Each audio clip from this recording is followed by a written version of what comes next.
Ma réaction, c'est une double réaction. C'est-à-dire qu'on doit évaluer les choses selon deux paramètres. Soit monsieur ne connaît rien de l'Afrique, ça me semble vrai aussi, sur ce plan-là.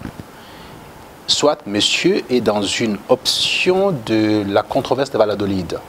Cette supériorité de l'homme blanc par rapport à l'homme noir, cette autorité sur la planète, sur tout ce qui n'est pas blanc, et par conséquent des insultes et avoir souveraineté ou empire sur l'homme noir lui paraît tout à fait naturel et proférer ce type d'insanité. Dans les deux cas, c'est au-delà du journalisme, c'est tout à fait autre chose. C'est une propagande du mépris et du dénigrement. Et c'est insupportable, ce n'est pas acceptable à l'heure actuelle. Non, c'est-à-dire c'est pas disproportionné ici parce que ce sont des habitudes qui sont en train de se proliférer à travers la planète où les gens estiment qu'effectivement ils peuvent, ici on lance. C'est une mécanique qui est orchestrée aussi par les officines d'origine congolaise. Et que si on laisse faire ça, ça devient naturel. On ne peut pas laisser faire ce genre de choses, et surtout quand ça touche nos institutions.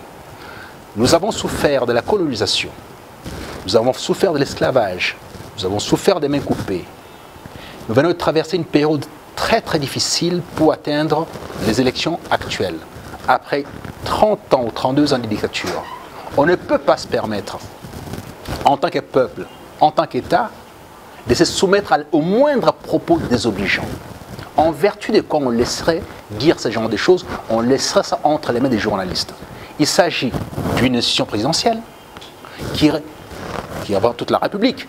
Donc chaque enfant congolais est concerné, chacun dans son domaine.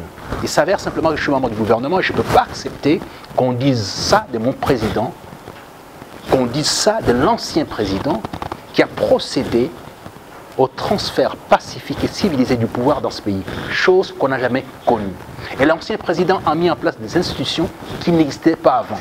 Il aurait pu faire comme les autres, installer une dictature et rester de manière éternelle au pouvoir. Il ne l'a pas fait. Alors comment voulez-vous traiter ce type de personnages ou de personnes, des dictateurs, des sanguinaires, des escrocs, alors qu'ils ont construit ce que vous avez démoli ou faussé parce que vous avez installé, les pays occidentaux ont installé une dictature pendant 32 ans. Alors méconnaître ça, c'est simplement du mépris profond, du racisme primaire. Voilà comment je vois les choses.